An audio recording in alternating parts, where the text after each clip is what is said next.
Welcome in, everyone. Let's just dive right into this beautiful explainer together. Hey, parents, caregivers, and any kids who might be listening in, I am so glad you're here. Today, we're going to explore the absolutely amazing faithful friends of the Bible. But, we're not just going to rattle off facts and history.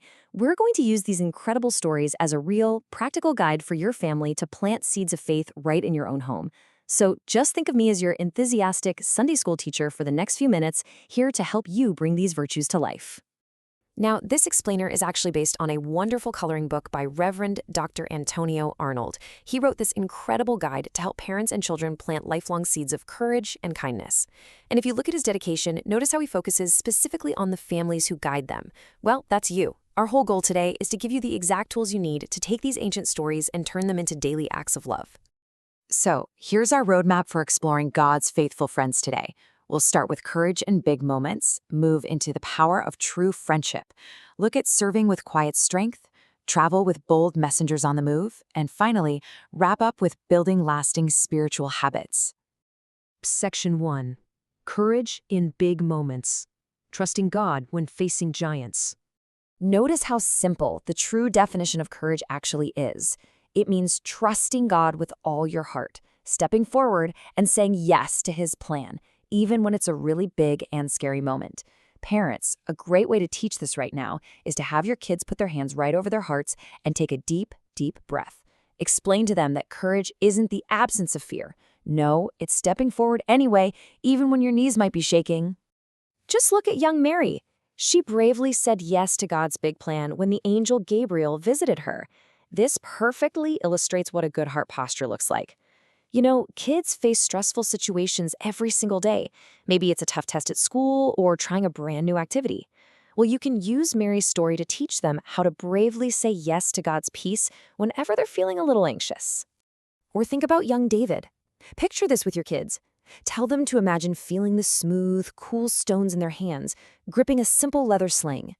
Actually, for quick physical movement activity, have your kids stand up right now. Yep, right now. Plant your feet and stand as tall as you possibly can. Just like David stood up tall against the giant Goliath.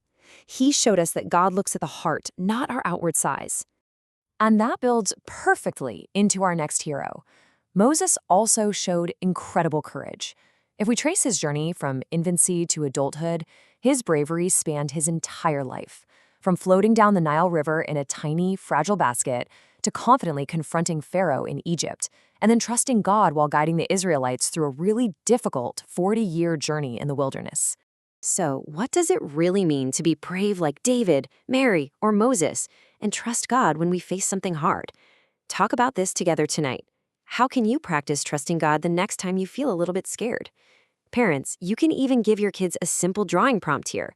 Ask them to draw a picture of a giant they're facing this week, like maybe a hard spelling test, and then draw themselves standing tall next to it with God's help.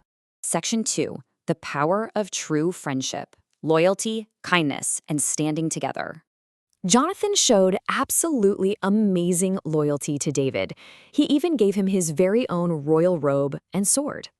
And then there's Ruth, who showed incredible devotion by staying right by Naomi's side, gathering grain in the fields just to make sure they had enough food.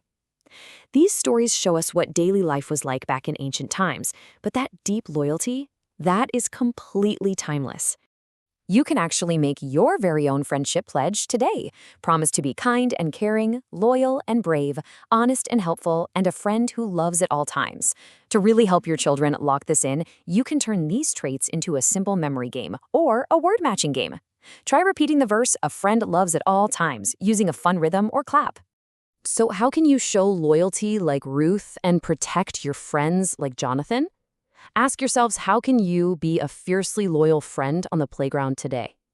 A really great real-life scenario to discuss with your kids is what to do if someone is being left out at recess. How can they step in and be a brave friend right then and there? Section 3. Serving with quiet strength. Finding humility in our daily work. Let's look at Joseph, who was such a wonderful protector and provider for his family. Let's use a little sensory storytelling here. Imagine closing your eyes. You can almost smell the sharp, earthy scent of fresh pinewood shavings. You can hear the scrape of traditional ancient tools as Joseph patiently guided young Jesus in carpentry. His story highlights a beautiful, quiet strength and the pure dignity of doing your everyday chores well. And because of that beautiful upbringing, Jesus grew up to show us the absolute greatest example of love. He acted as a servant by grabbing a towel and washing the dusty feet of his followers. Parents, you can do a really powerful object lesson right in your own kitchen for this. Grab a mixing bowl, pour some warm water in it, get a towel, and gently wash your child's feet. While you're doing that, ask them to imagine the smell of fresh wood shavings in Joseph's shop or the cool splash of water as Jesus washed his friend's dusty feet. Explain to them that serving others, just like Jesus did, helps our faith grow stronger every single day. You can so easily practice this kind of serving at home. Make a simple visual tracker for the fridge. Have your kids find a daily chore to do without being asked, maybe helping a sibling with a difficult task. Challenge them to remember Jesus' words, go and do likewise, and do it all with a joyful heart. Section 4, Bold Messengers on the Move, sharing God's love everywhere. Paul was definitely one of God's bravest messengers. He traveled incredibly far to teach, share, and literally draw a mission map across the known world. For a really fun arts and crafts idea, have your kids draw their very own mission map of your neighborhood or their school. They can draw little boats or hearts over the places where they want to be a bold messenger. You can almost feel the salty Mediterranean sea breeze on your face, can't you? Imagine hearing the snapping of the ship's sails as Paul sails toward Rome, taking the good news to totally new lands. His journey inspires such an amazing missionary spirit for all of us. But hey, you don't need a boat to be a bold messenger today. You can share God's love by simply teaching a friend a Bible verse, or traveling across the playground to include someone new. You can love others by sharing, pray for a neighbor, and always speak the truth with kindness. You could even set up a fun scavenger hunt at home to find hidden items that remind you of God's love to share with someone else. Section 5, Building Lasting Spiritual Habits. Simple steps for a faithful family. Parents, we know that small acts of obedience build lasting habits, so let's create a nightly family faith routine. It's so simple. First, read a story about a faithful friend. Second, ask one family reflection question.